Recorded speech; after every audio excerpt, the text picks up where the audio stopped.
The FAA's diversity push includes focus on hiring people with severe intellectual and psychiatric disabilities. That is amazing. And then it says FAA says people with severe disabilities are most underrepresented segment of the workforce, and they want them in, and they want them, they can be air traffic controllers. I don't think so.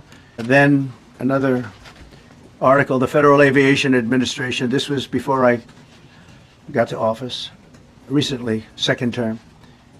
The FAA is actively recruiting workers who suffer severe intellectual disabilities, psychiatric problems, and other mental and physical conditions under a diversity and inclusion hiring initiative spelled out on the agency's website. Can you imagine? These are people that are, I mean, actually their lives are shortened because of the stress that they have.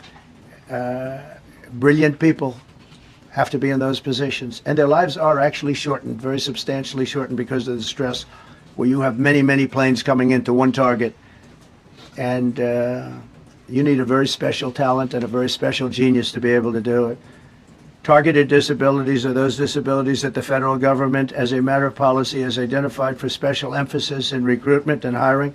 The FAA's website states they include hearing, vision, missing extremities, partial paralysis, complete paralysis, epilepsy, severe intellectual disability, psychiatric disability, and dwarfism.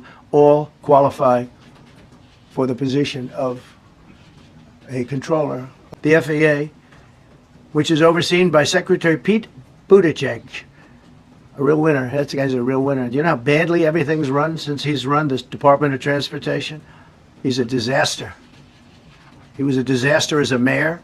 He ran his city into the ground, and he's a disaster now. He's just got a good line of bullshit. The Department of Transportation is government agency charged with regulating civil aviation. Well, he runs it, 45,000 people, and he's run it right into the ground with his diversity. So I had to say that it's terrible. Then it's a group within the FAA, another story, determined that the workforce was too white, that they had concerted efforts to get the administration to change that, and to change it immediately. This was in the Obama administration just prior to my getting there. And we took care of African Americans, Hispanic Americans. We took care of everybody at levels that nobody's ever seen before. It's one of the reasons I won. But they actually came out with a directive, too white.